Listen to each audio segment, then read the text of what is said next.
Our club's always been a forum for visionaries, public figures, and decision makers to command attention to the issues of our time and inform the most relevant, compelling, and challenging conversations. Here we offer first-person access to dynamic political, business, and public personality. The Canadian Club is one of the most important podiums anywhere in the world that a Canadian can speak to, tell Canadians what it is that they think, develop those thoughts. And so I want to thank you for that very, very much. Please join me in thanking our esteemed panelists today. Through our programs and events, including our youth and young leaders programs, our diversity partnerships, our joint events, and our media and social media opportunities, we offer you access to dynamic political, social, and business figures from abroad and right here at home. The platform from which the eloquence of Canada has flowed all of that time, whether it be business, education, politics, sports, arts, and culture. If someone wants to say something to Canadians about this country and about the future of this country, this is the venue you choose. Good afternoon again, and welcome. My name is Glenn Parkinson, President of Canadian Club Toronto, and your host for today. And a warm welcome to those joining us online at canadianclub.org. Thank you for choosing to spend part of your afternoon with us. Our events rely on the generous support from our sponsors, and today's event is made possible by CPA Ontario. Thank you for your support.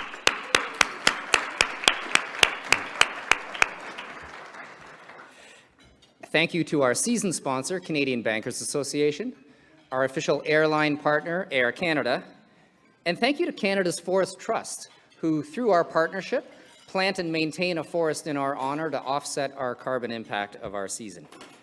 And once again, we are very pleased to be partnering with The Logic to bring today's event together. So thank you again to all of our sponsors.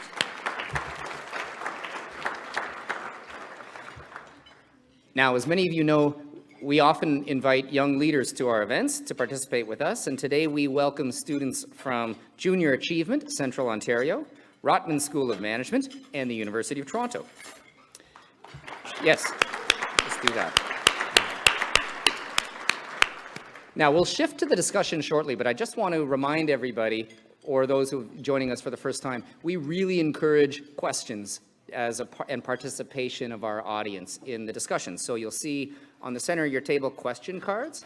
The level of dialogue around productivity probably means you have a few questions. So please write down your question, hold it up, and we've got people who will run them to the front of the room and give them to the moderator during the discussion.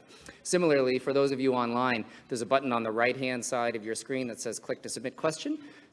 Click to submit that question, and we'll bring it to the front. And now, I am pleased to invite Carol Wilding, President and CEO of CPA Ontario, to introduce our speakers.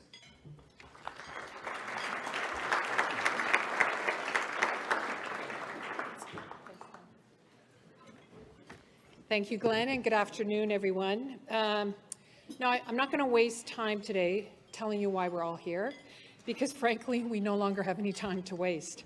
And I will re-reference Glenn's quote just earlier as we started lunch, and from the Senior Deputy Governor of the Bank of Canada, and a CPA, I might add, Carolyn Rogers, who said, and put it very plainly in Halifax last month, it's time to break glass. Canada's GDP per capita is virtually unchanged from the level 10 years ago, which means, taken from the perspective of the Canadian living standards, we just experienced a lost decade. So, let that sink in. How does an advanced economy boost economic productivity? One way is through capital and encouraging the private sector to invest. Another is human capital, and the other is innovation. And innovation is where I would like to focus today. New technologies and platforms, such as generative AI, can free us up to focus on more creative and more strategic activities. Innovation helps us create more output with the same or fewer inputs. It stimulates higher wages and profitability, so Canadians can enjoy a higher standard of living. That is why innovation is at the core of our economic and social progress as a country. And innovation can also lead to high-growth firms that disrupt the status quo, create new jobs, and eventually become world leaders. We need more homegrown Shopifys, Hootsuites, and Wattpads. Now, while last week's federal budget included a welcome $2.4 billion investment to boost AI, unfortunately, as many have voiced in the last few days, the proposal to increase the capital gains inclusion rate will significantly hold back growth in our innovation economy, especially now at a time when we should be encouraging more risk-taking and innovation, not less. I am sure our panel will provide a perspective on this shortly. The entrepreneurs impacted by this policy are the ones who invest their time and efforts into building and growing a business, often not even taking a salary. And it's through their efforts and the efforts of others that the Canadian economy grows. And the benefits of a growing economy are enjoyed by every Canadian from every walk of life. Increasing the capital gains inclusion rate stands to discourage our innovators and the investors who bet on them in our innovation sector more broadly. It will also impact our ability to retain talent. And the lack of the right talent is a problem that I have been discussing at length with one of our panelists here today and other entrepreneurs, John Ruffolo. And they've said to me time and again, we can't find CFOs who can take a company from 10 million to 100 million, let alone 100 million to 500 million. And so that's why, in partnership with John and with Jim Balsley, CPA Ontario is helping to upskill CPAs to take on leadership roles in the startup and scale-up innovation economy. This January, we launched the CPA Ontario Innovation Leadership Accelerator Program, and the first cohort is graduating next month. I do have to give a little shout out. We have a number of our instructors here today who are entrepreneurs and CPAs themselves who are giving their time to help grow that skill set. Now, this program, the ILA program, is part of a broader vision for the future of the CPA profession in a knowledge-based economy that will be driven by innovation, intangibles, IP, and yes, generative AI.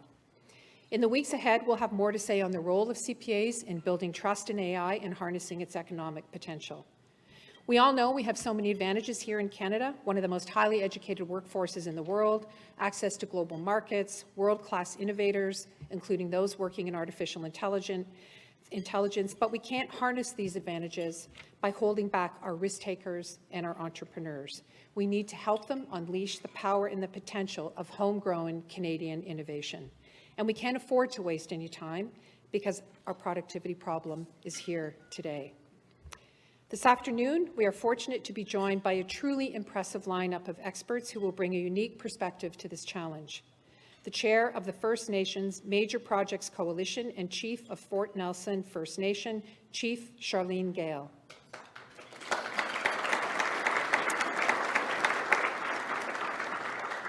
A lecturer at Princeton University's Griswold Center for Economic Policy Studies, Carolyn Wilkins.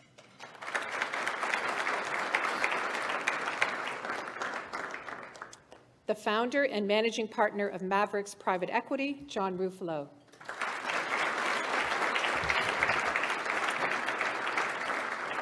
And leading them in discussion will be Kevin Carmichael of The Logic, a veteran Canadian business journalist who has covered Canada's productivity issue for years. Please join me in welcoming our esteemed panelists.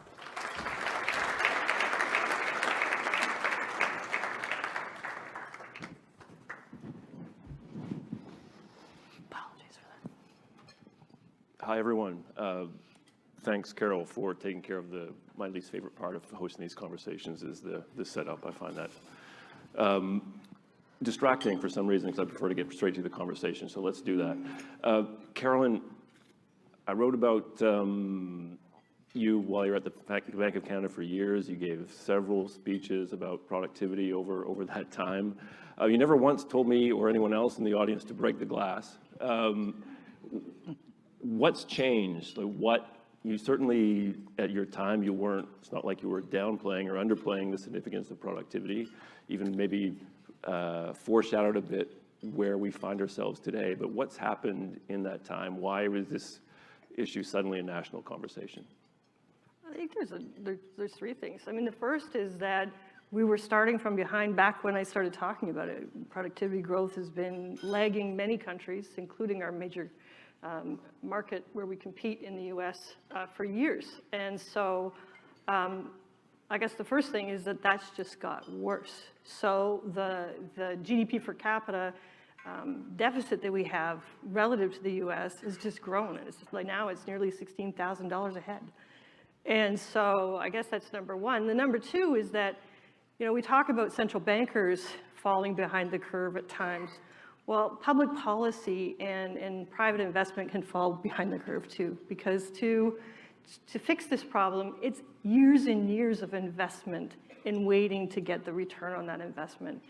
And so what we should have been doing 10 years ago, that lost decade, we really need to do now. And I think the final reason is just where we are in the geopolitical cycle.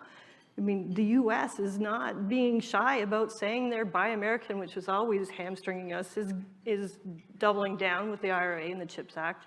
Other countries are thinking about and actually reshoring and all that. And so Canada, if we can't compete in those markets, we're just gonna be poor. And it's competing now because those investment mandates, those relationships are being made now, and they won't be remade every 6 months. They're gonna be there for another 10, 15 years. So we can't afford to miss the boat. Chief Gale, the working assumption of this conversation is that this is an emergency. We keep coming back to that break the glass speech that the Bank of Canada's current senior deputy governor gave some weeks back. How does it look from where you sit? I mean, there are lots of crises, lots of issues on which we should break the glass in Canada. Does it have the same urgency for you that you know we're bringing to the discussion here? Absolutely, and thank you for having me today.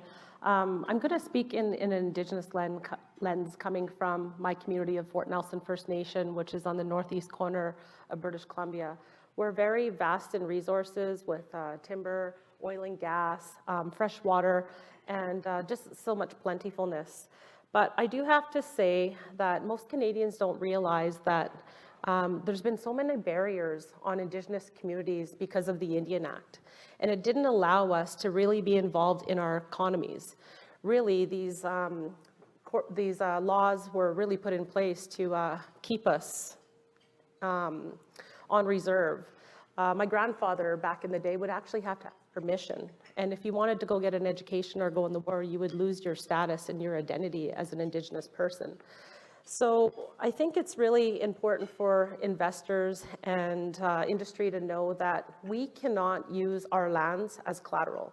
So when we go get financing for a major project that's going to bring many benefits to our community, we're being offered credit card rates, which is, I mean, obviously, no one is going to invest in that because your return on investment is going to be minimal, and it just doesn't make sense to put your community at risk with the money that you do have. I do have to say, with the federal loan guarantee announcement, that really gives us hope. I'm also the chair of the First Nation Major Projects Coalition. We're having a big conference over here. It's called our Collective Advantage. It's really about bringing everyone together in government, industry, First Nations across Canada to talk about our collective advantage, Indigenous consent, and how can we build more projects in Canada and really work together to lift up the living standards of all Canadians. I think that this is the path forward, and as we get into a little bit more of our conversation, I'll talk a little bit more of that.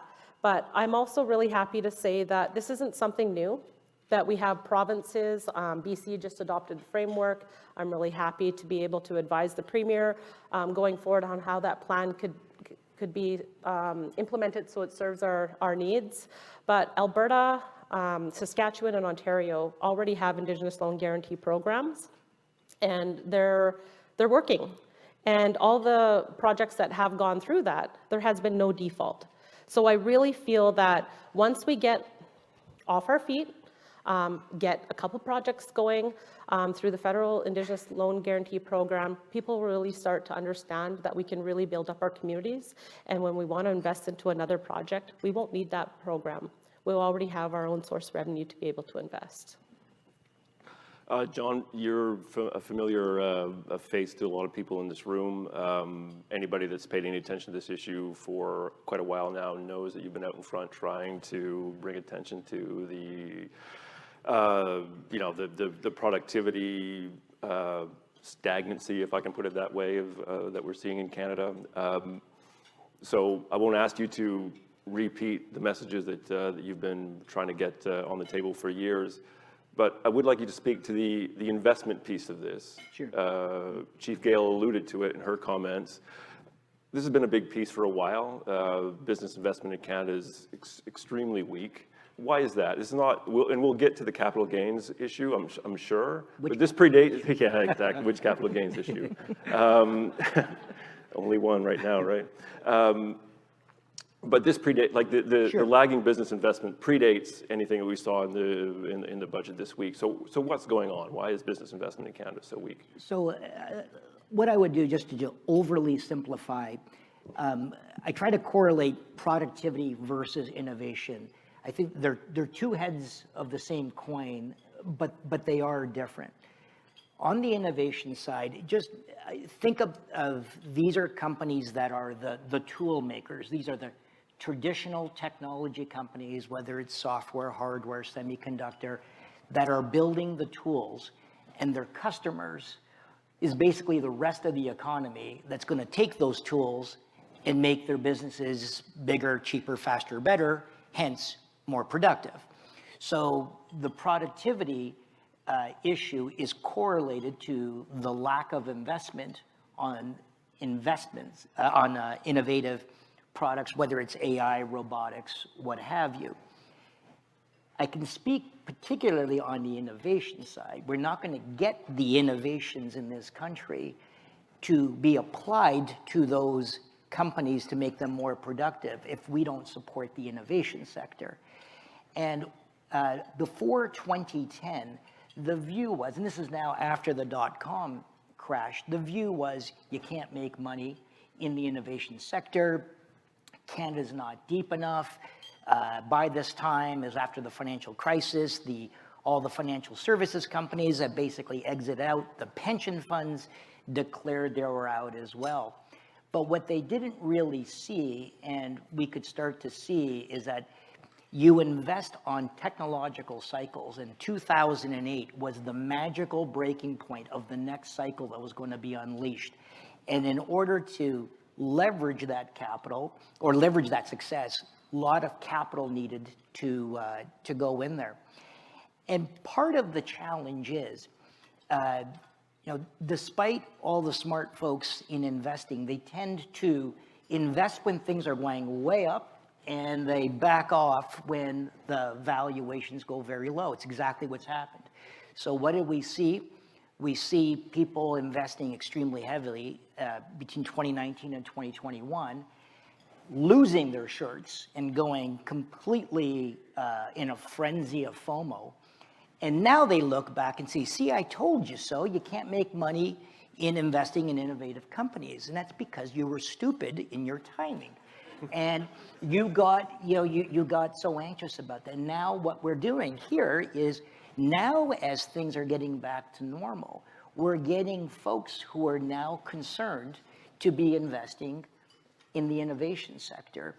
And we're seeing less and less sources of capital in Canada who want to go into the sector. And it's starting to feel to me like it's 2009 all over again. Pick up on that point. Why does it feel like 2009 over again? Because the doubts of whether there is a deep enough pool of great Canadian companies here in order to make your returns on a risk-adjusted basis. It's the same arguments that were said in 2009. It's the same, we're a large pension fund or a large capital pool, and we can't hand out checks of $5 or $10 million. Great. I think there's some folks in the room here that will say, just invest in my fund and I'll do that for you. And so that same narrative is starting to play out again. And at a time when not only is the innovation sector starting to feel the pain. On the rest of the economy, we're suffering from the lack of productivity due to the lack of investment. So we're getting hit with both barrels at the same time. And this is a little bit different in 2009 because the productivity discussion, even though this has been an issue since the late 1990s, you can start to see the slope. I think it's just like a little bit of a boiling frog. And it wasn't until about 5 or 6 years ago where you saw the United States in this global issue around geopolitics, the United States starting to make their move, and it's China, and Canada's left behind, acting as if we're in a post-World War II industrial economy and not realizing the rest of the world has just walked us right past us. So what do we do to reverse the narrative that you're talking about, this notion that there just aren't enough good potential or good Canadian companies to invest in right now? I mean, you clearly disagree. So what's the solution? Is that a policy solution? Is that simply changing the story? What do we do about that? So let me address it from the innovation side. Number one, from my perspective, the private sector always leads, all the time. So, you can't point to the public sector, but you can point to the public sector where they need to make the environment fertile enough in order for the flowers to bloom. And they should be dealing with things that the private sector can't deal with. As an example, if it's lack of talent and we need immigration, that is difficult for the private sector to solve that situation. So that's where you need the public sector to come in with policies that are supporting those companies and particularly those entrepreneurs. You can't make decisions in a vacuum. And what I would prefer is if you can't deal with the infrastructure elements that the private sector can't deal with, don't touch the areas because you're not going to make a better decision than the private sector. And we're getting in the situation that we're in right now that it's not a taxation situation at all. It's a spending situation in areas that everyone's kind of shrugging their shoulders and saying, well, why are you spending the money there? And now creating a situation that's antagonistic for investors. Mark my words, if this tax changes stay the way there is, we're going to see an outflow of angel capital for sure, foundations, high net worth, folks that are holding the capital into holding companies. That's going to be gone. And there's just not a lot of capital sources in this country. And it's unfortunate that you can see where this is going to go. Okay, we'll get back to the tax question in a second. I want to get back to you though, Chief Gale. I mean, if you want to talk about that tax issue, if it's something that you're talking about in your communities, I'd be happy to hear about that. Also, like to hear more about something else that you hear a lot in this conversation, and that's just how hard it is to get things done. There are a lot of rules in Canada because there are a lot of layers of government in place. First Nations are now part of that mix. Could you speak to that and maybe talk also a bit more about what mistakes non-Indigenous actors in this space make when they're trying to bring First Nations into the conversation, into the development of these projects? I think it's really important for investors and industry to know that we really do need to work together to be able to build more projects in Canada. We've seen the many court cases. I'm from Treaty 8. I told you British Columbia, so you all know about the Yahé decision. And it's really about, even the government with every permit. When industry would come to our community and we would address our concerns, it was called consultation. And then the government would see that and they would just approve the permit. And not one permit was ever denied. So that tells you right now that we were just excluded out of the equation. And so as a leader, I always look at 7 generations ahead. And I really encourage you to do that too. We can't have an economy without being sustainable. We need to be able to strike the balance between economic prosperity and environmental stewardship, and we need to do that together. We all know that, there's this perception that First Nations just care about the environment and we want to block all projects. That's not true. I could take you across the street and introduce you to many Indigenous leaders that are investing in projects that are in pipelines. For my community, where we were purposing old oil and gas field for a geothermal project, it's 100% owned by our community. I want to be able to sell power to whoever I want and create our own utility. I think that is the way forward. I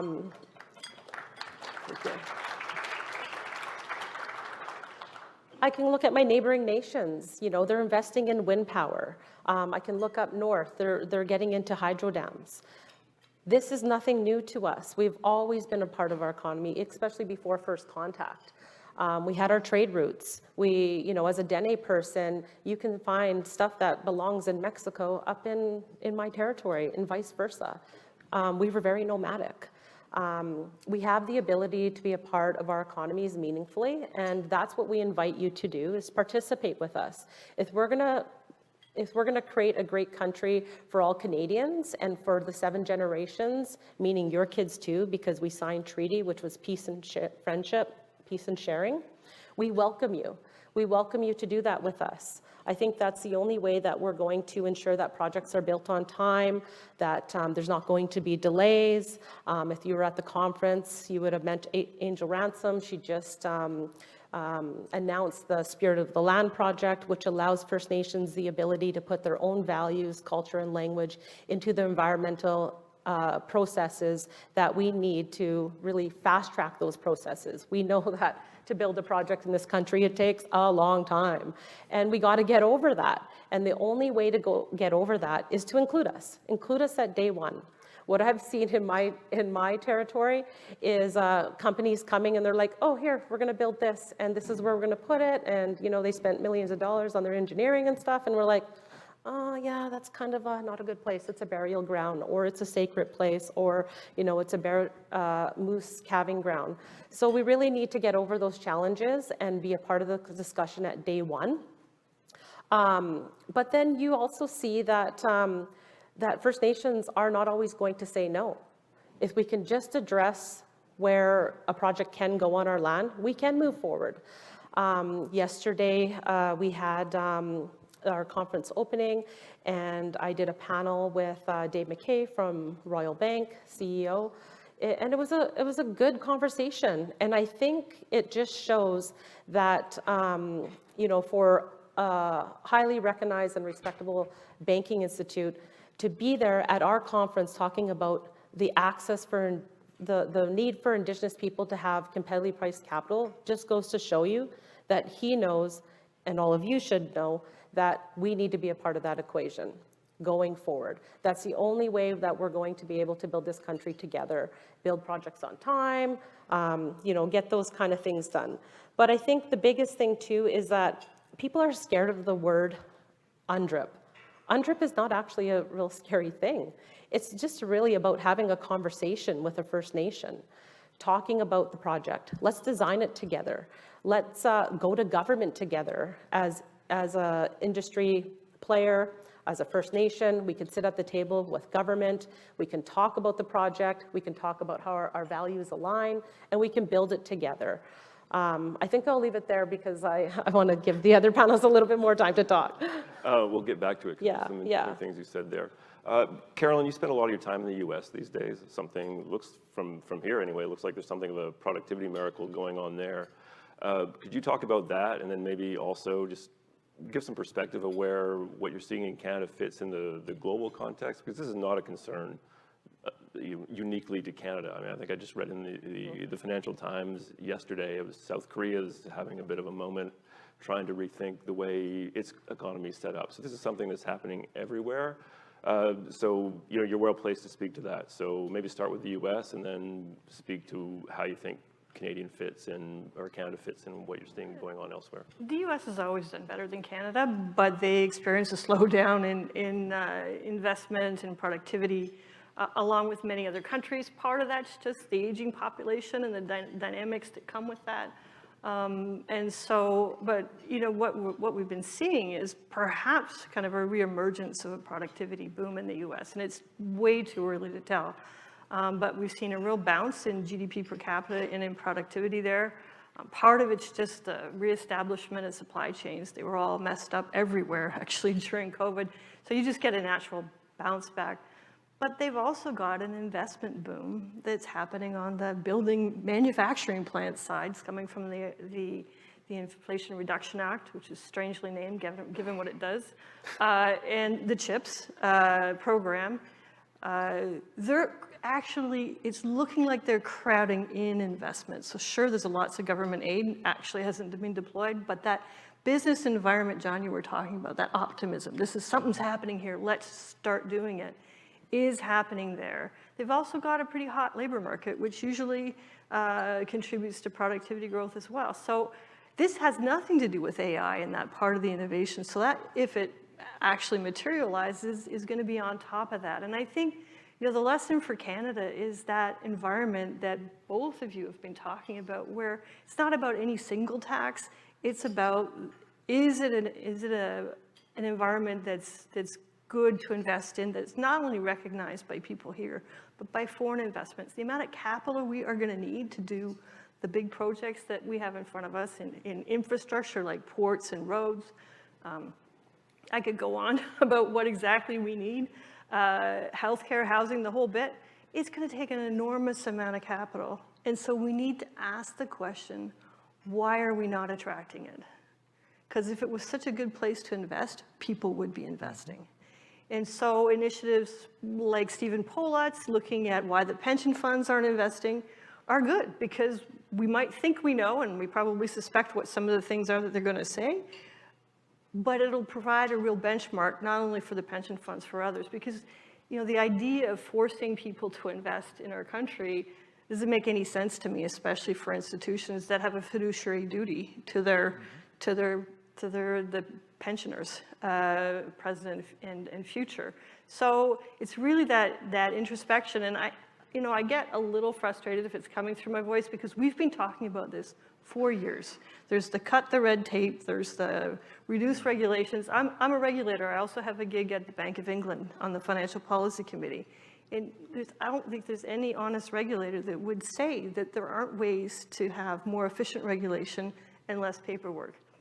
The question is, how do you do it? And we've set up programs to do that in Canada across different provincial governments. And we just need better progress. I want to just underscore what you've been saying, Chief, because the idea of partnering with the private sector and Indigenous groups and other parties that have a real legitimate stake is going to speed things up, and it's going to lead to better projects. I don't know why we didn't do it earlier, but I'm glad to see that it's started. Chief Gale, on the red tape question, what do you see from where you sit? I mean, you sort of described it as, you sort of put out a call for people to come and speak to First Nations at the starting phase rather than sort of wait. But what sort of demands do First Nations have in these situations? What do you observe when you do partner with the private sector? What do you observe at the provincial and federal level? Could you talk a bit about that? So what I have to say is that any projects going forward are going to be built on Indigenous lands. That is just where it is. I think that we do have a lot of work to do moving forward, even with the announcement of the Indigenous Loan Guarantee Program. But I think it's really important. I talked about the meaningful relationships, getting to know a community, ensuring that they're informed about the project so they can make an informed decision, but also just knowing that a lot of our communities don't have the capacity to make business decisions at the speed of business.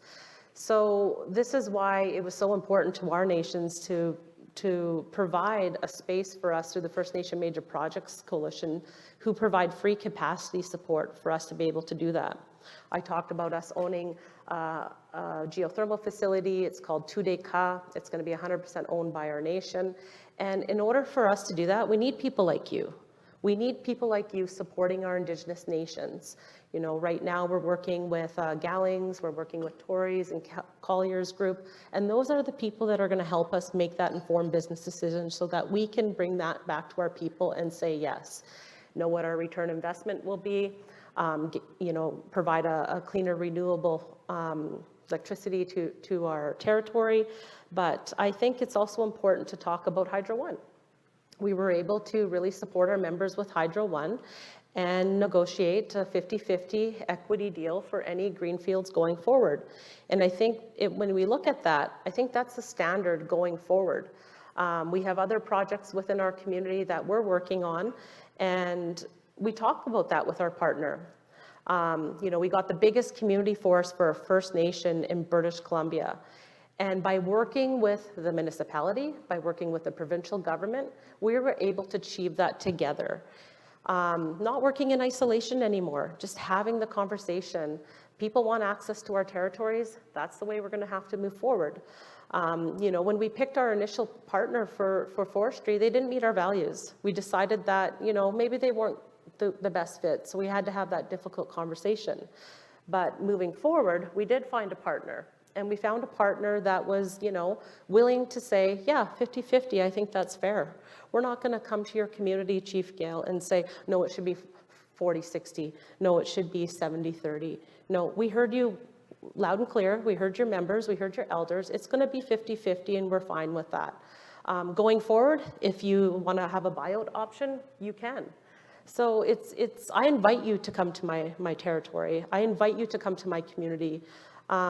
We just have so much to offer. And I think that if you went to other First Nation communities and met their elders and their leadership and their youth, you would see that too. We had Mark Carney presenting at our conference this morning, and he talked about productivity in the fact that we're going to have 70,000 people retiring. And that's a lot to do with the trade industry, and that worries me. I'm a person that worked at the Fort Nelson gas plant for over 20 years. I know the importance of productivity. I know the importance of knowledge transfer.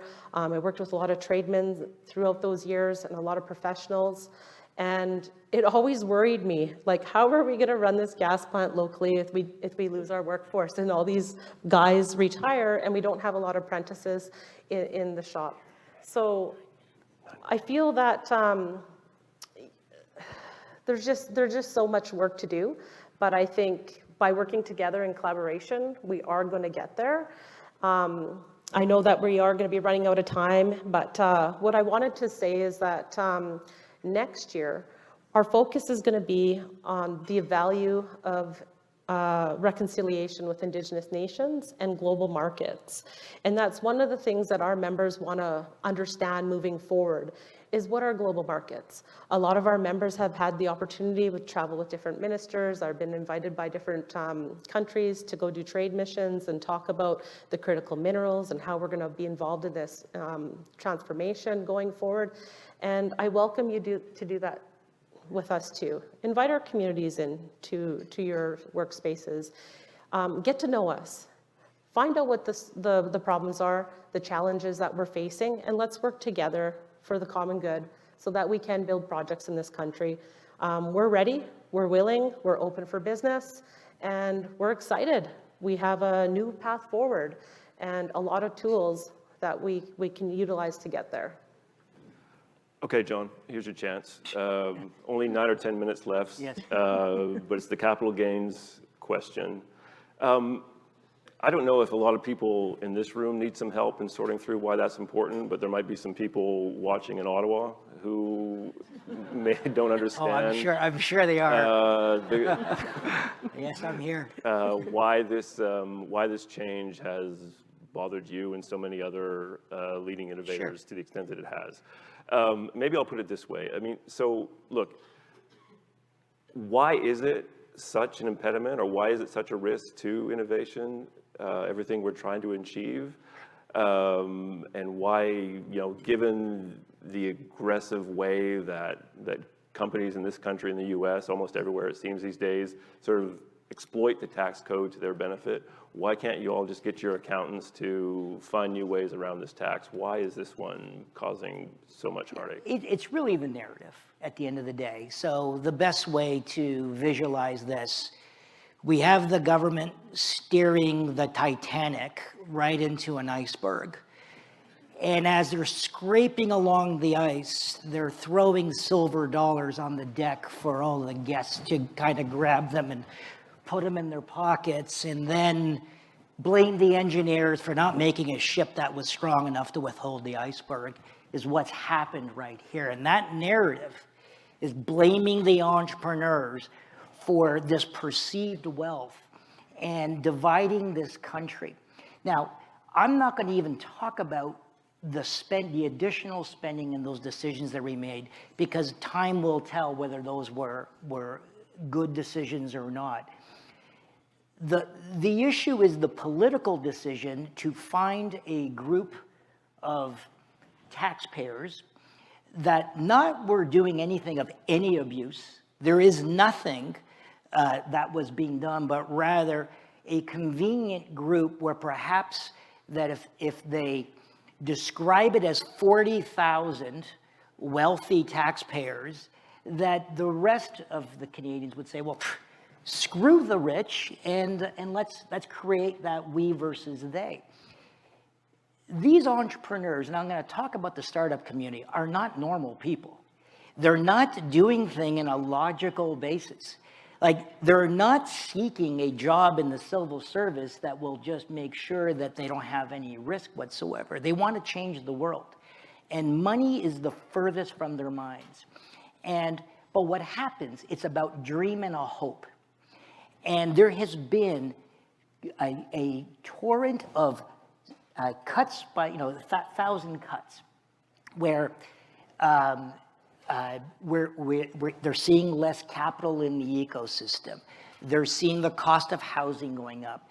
If you go to the United States and get a job, you're going to get 30% more. It's just one thing after another. And the thing that I just don't understand, these are also the most highly mobile people that we have in this economy.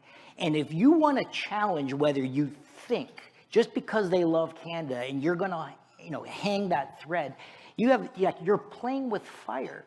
These folks, particularly, one thing that COVID did do, it really showed how tenuous the link will be and how easy it is for somebody just to leave the country and go to the United States. And they'll just build their businesses there. So number one issue was the entrepreneurs, and I'll speak again to the innovation entrepreneurs, are feeling absolutely upset but hurt. They don't even understand the taxes because so few of them are ever going to actually pay those taxes in the first place. Number two, it's not 40,000 people. By our calculations, somewhere around 20% of the population, so 8 million people are going to be impacted by this. So there was no narrow group. The second category of the group is investors. And again, in particular, on angels, family offices, et cetera, their risk-adjusted return profiles have now gone up. And now you are competing at even a higher level, because this is attracting capital gains taxation, where before you had a buffer on there. So you're squeezing them. And then number two is, for those who don't care, say like a pension fund, for example, if we're losing the entrepreneurs, who exactly are they going to be investing in? Oh yeah, American firms, right. That's exactly what they're going to do. So kind of to Carolyn's point is, you can't torch your own backyard and then chastise the very people of saying, why aren't you investing? And that's what's happening. This is an issue around public policy, not an issue of why we wouldn't want to invest in our own backyard. All right.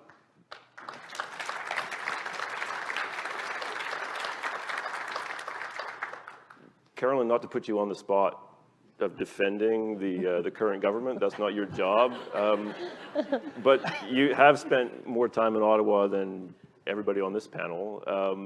Is there any perspective you can bring to what John just had to say that might help people in this room elsewhere understand where the government, public servants in Ottawa are coming from, because they're not out to kill productivity. I think they think they're doing things that should make a difference, but when you hear John, you tend to think perhaps the opposite. So, what can you bring to in the way of context to this?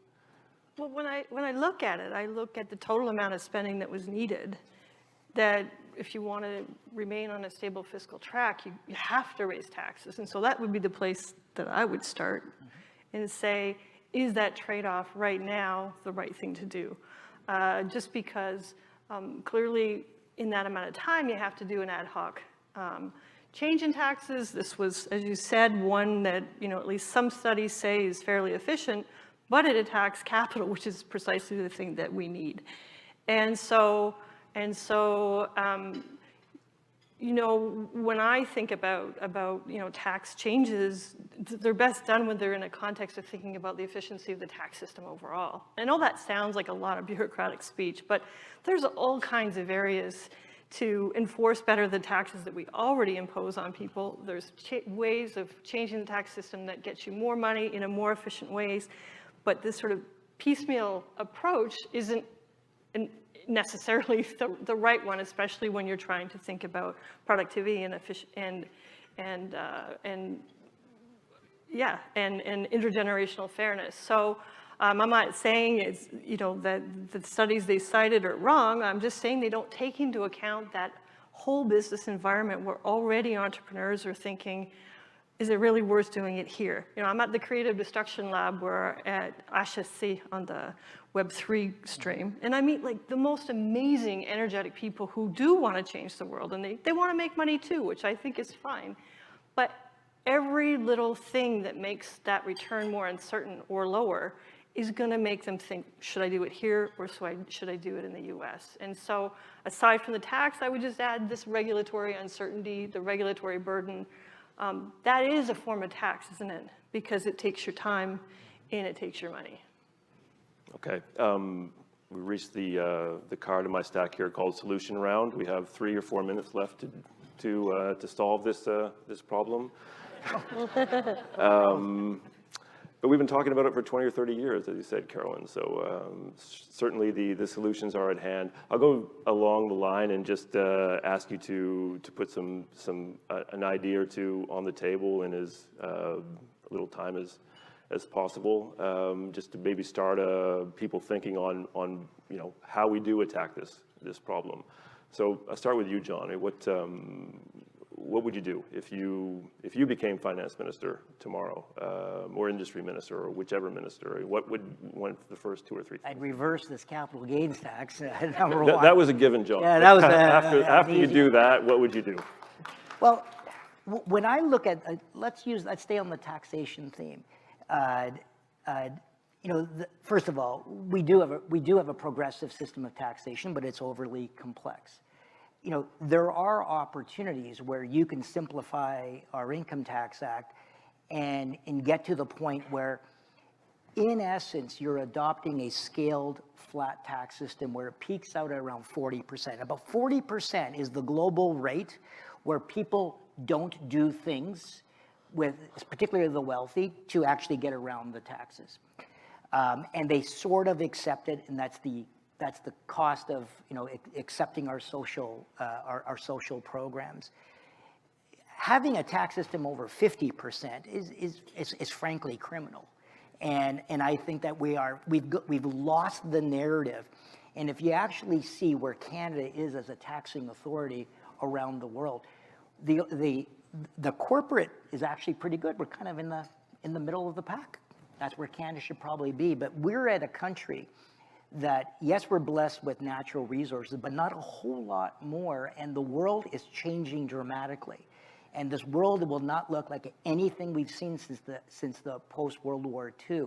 So we need to be far more innovative in our system to allow our domestic people in particular to reinvest, incentivize them to put capital in the system, incentivize the corporations, where there is an interesting trade-off. When those investments do happen by corporations, it is all about the replacement of human labor with machine labor.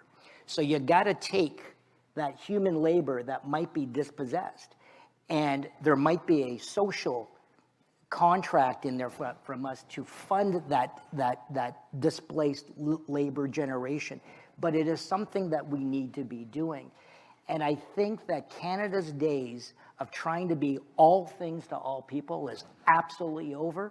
We've got to pick just a few things and be world class at it, or you're already seeing it right now. The world is passing us by, and they don't care either.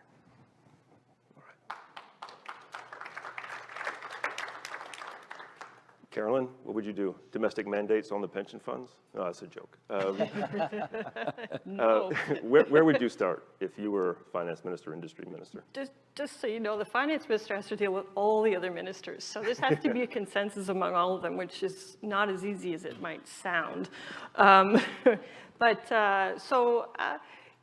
know where I would start is with a strategic plan for getting what we need, which is investment. Because I feel like these one-off spending or one-off tax changes or parts of things are bits of a potentially really good solution, but because they don't hang together in a whole strategy, it won't mobilize as much change as we actually need. I think people underestimate the size of the problem and the size of the investment we're going to need to face the future, whether it's demographic change, climate, all that. And so I would first do that, and then I would focus on the things that didn't cost that much money. And I'm going to keep banging on about all the regulations that we have, even in our own country, that prevent us from taking advantage of the scale that we could have. So interprovincial barriers, which are on goods, services, and people.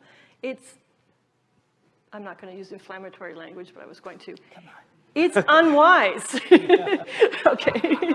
It is, okay, I was going to say it's crazy. It is crazy. We're leaving money on the table, billions of dollars on the table for that. And so we've been talking about that for years, but we should just do it.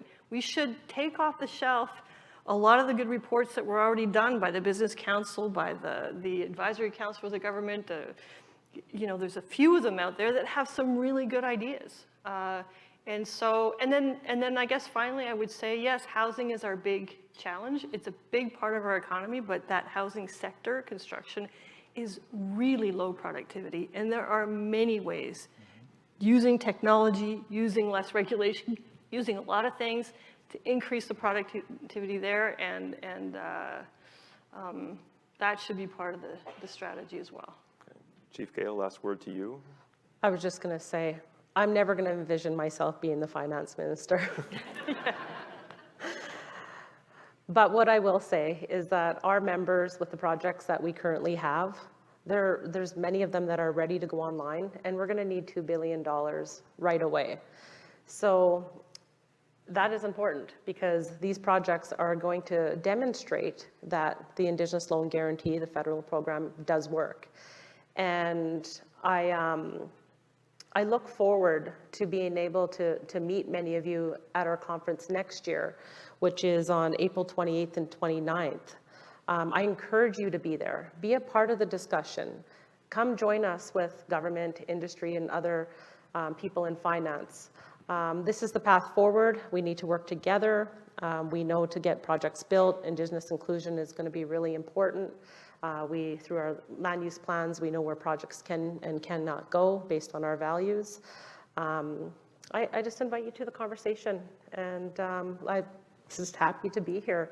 And I have so much to learn, even from you guys. So thank you. Thanks, Chief Gale. Thank you. I think we could go all afternoon, but we'll need to leave it there. On behalf of the club, thank you to all our panelists, to Sharleen, John, and Carolyn, for your insights and your passion, and keeping this discussion and amplifying it, because I think it's really important to have it on the table and to move it forward. So thank you. And Kevin, thank you for skillfully moderating, as you always do, and for the partnership with The Logic. Thanks again to everybody here. Now, but before we conclude, just one or two quick announcements. I encourage you to visit our website, canadianclub.org. We have 3 events coming up in the next in the next week. April 29th, we have a timely panel on housing, now that you mention it. April 30th, we have Paul Desmarais III, Chairman and CEO of Sagard, will be at the podium. And then on May 1st, we welcome back Rogers CEO Tony Staffieri. Thanks again to CPA Toronto or Ontario for their kind support and the contributions to the discussion today. They've got a new report on productivity coming out, I think, in a week. So you'll watch their website and you'll see that released very shortly. I'll conclude by thanking our AV provider, as always, VVC Live, and members and guests online. Thank you for joining us today, and everyone here, we hope to see you soon. Thank you.